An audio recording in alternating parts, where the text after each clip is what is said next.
Hi guys, habang wala pang customer na pagpasyan ko na mag-jog muna ng kahit ilang segundo para sa ganun ay maunat-unat ang aking kasukasuhan.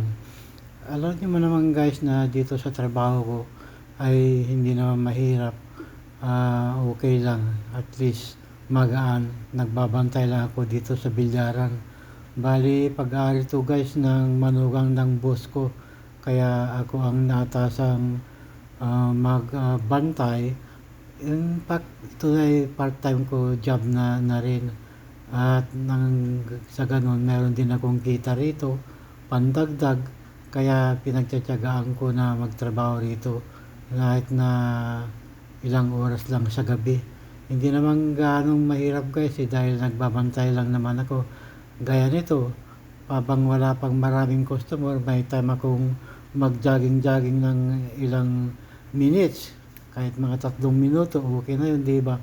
Alam nyo naman na ang pagja-jogging ay maganda sa ating katawan para mapaganda ang daloy ng ating dugo.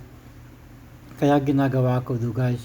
Hindi naman mahigpit si amo basta wag mo lang pabayaan yung trabaho mo tulad nung pag-asikaso sa customer, pag-entertain sa kanila, ibigay ang mga gusto nila, kung anong mga gusto nilang ipagawa, gagawin mo. Kung minsan naman, nagre-request sila ng music kasi may music itong aming bilyaran guys, kaya ayun, kung ano ang gusto nila, sinusunod ko na lang para sa ganoon ay magiging okay ang lahat, walang problema.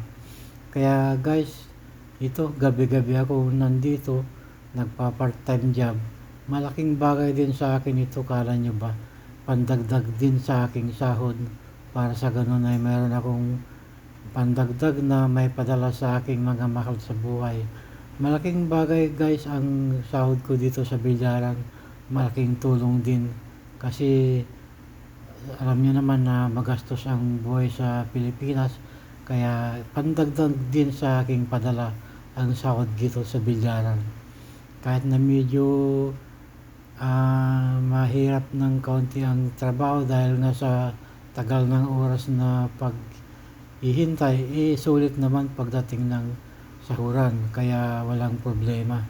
Kaya nagpapasalamat ako sa boss ko dahil nabigyan niya ako ng pagkakataon na makapagtrabaho dito sa kanyang bilyaran. Ang mabait naman ng mga amo ko guys, kala nyo ba? Kaya gustong gusto ko magtrabaho sa kanila. Kaya habang sana nandito pa ako, tuloy-tuloy ang trabaho ko para sa ganun ay pandagdag kita rin. Ang hirap kaya ng buhay sa Pilipinas kaya pinagtsadyaan ko muna dito. Pag ako'y umuwi na guys, kala nyo ba? Pag ako'y umuwi na, for good na talaga, hindi na ako babalik. Hindi ko kayang ubusin ang aking lakas dito sa Saipan. Time will come, uwi rin ako. Promise. Talagang yun ang plano ko na. Within 1 or 2 more years, uwi na ako. Okay guys, thank you for watching. Follow for more.